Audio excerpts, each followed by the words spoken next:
I go, these guys come with us. And, thank you. Great, thank you. There's a few people here. It's unbelievable. You draw a big crowd. You draw a very big crowd. So, can you get in the middle? Yeah. Yes, I'd like to get in the middle. So here's how this works, Brent. Look at this, like the Johnny Carson. Yeah, that's what it feels like. Now I know how Johnny Carson felt. Yeah. No, you don't. But I got the good guests here. Oh, by the way, no pictures, please. He was joking, weren't you? Okay, let's show some love to the next generation. Because if there's ever a show that deserves love, it's the next generation.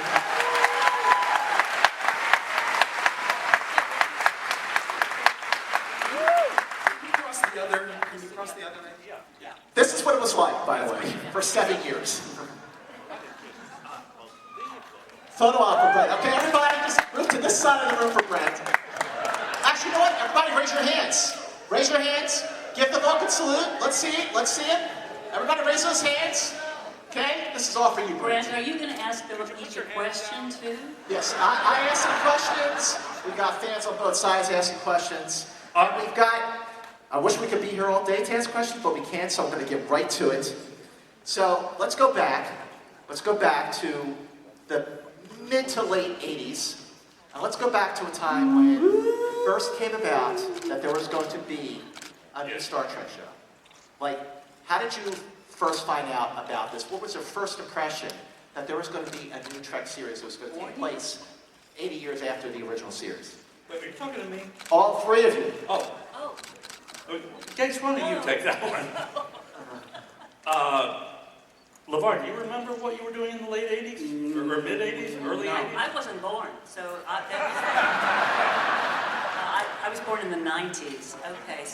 I remember I did an episode of Fantasy Island. Oh, yeah. In the 80s. Fantasy Island. Yeah. We ran into each other, though, at the audition. So We did, yeah. We did. Well, no, that wasn't you. That was Cheryl. Wasn't it?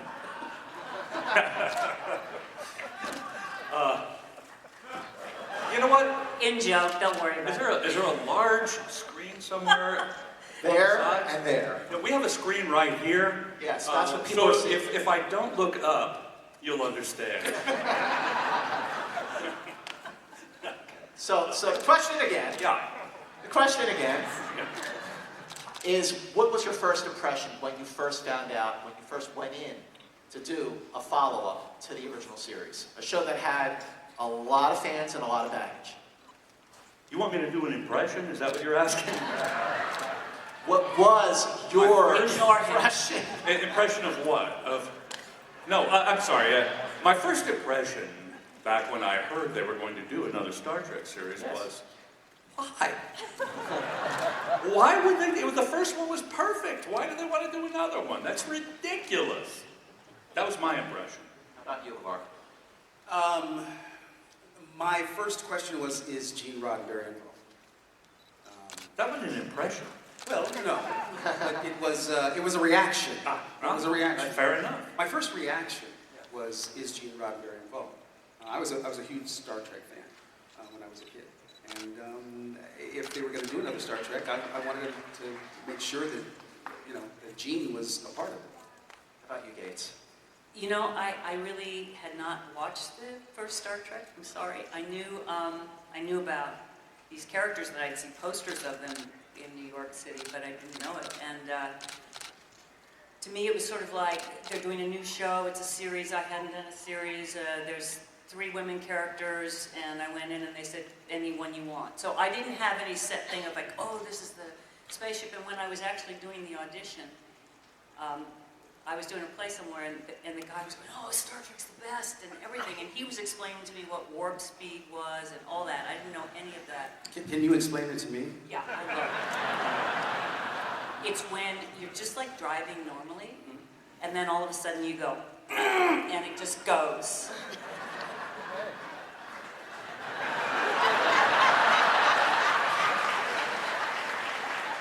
I'm sorry, I wasn't listening. What were you saying? So, Gene Roddenberry, you talk about Gene Roddenberry. Let's talk about your first impressions. not to do an impression. He does a great Gene Roddenberry. Oh, okay. I don't do a great Let's see it. Roddenberry. Nobody else does Gene Roddenberry. No. Well, does anyone here do Gene Roddenberry? No. But Gene had a very, very high voice.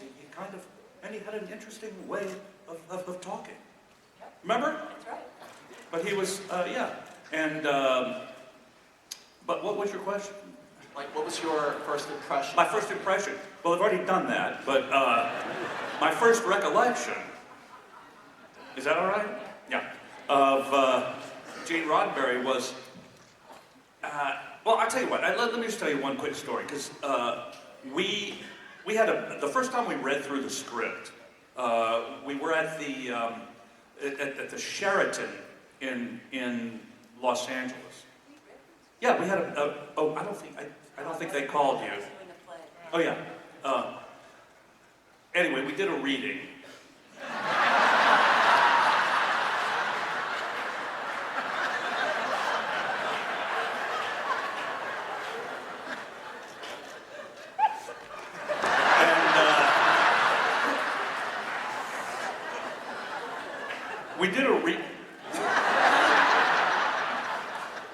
We did a reading of the script.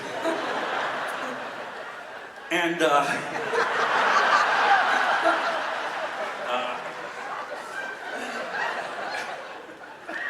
anyway, we were all invited to do the first read-through of the script. And do you remember that, Except Levar? for me. Oh, no, that's when Ben Vereen was playing your part. That was before you were cast. No. We did you might remember this when I tell you. There was a big round table in a conference room at the Sheraton Hotel. And we were all there, and Gene says, all right, let's read. And Patrick started, and space, you know. And he got to a line where he said, Mr. Data. And I went, wait, I'm sorry, is it Data? I assumed it was Data. The character's Data? And Gene said, from now on, whoever says it first, that's the way it's pronounced. And that happened from then on. All of the alien cultures that we met, whoever said it first, that's the way it was pronounced. And that was actually true about the way one handled props or did anything, isn't it? Right. That is amazing. And so I think I was Data because Patrick was British, and he was the first one to say it. And I think it has actually influenced the way that word is said today. In culture. In the culture, yeah, because I knew it as Data. That's what I always said. Yeah. There's a little That's a bon mot, very they interesting say, story. Yeah, in France. I know that. But like at that time, did he and the other producers and writers on the show just go like, okay, you know, don't worry about the other show, we're gonna do our own thing. So to sort of like alleviate some of the anxiety they might have had. Well, Gene talked to me about how different the show was going to be. And he said how he really wanted it to be the future that involved families and children and older people on board, and really talked about it in that way. And I know the reason the part was ultimately interesting, other than it was a paying job, was that I could be someone who was a mother, a scientist, had a high position, and also was allowed to have a sex life.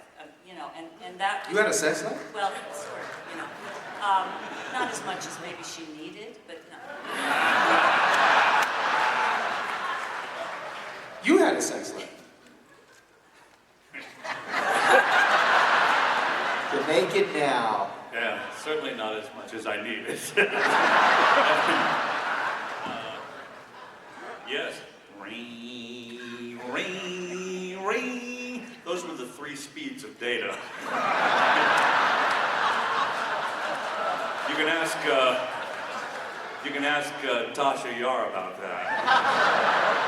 But I did know how to turn you off and on. That's true. That's true. Still do, by the way.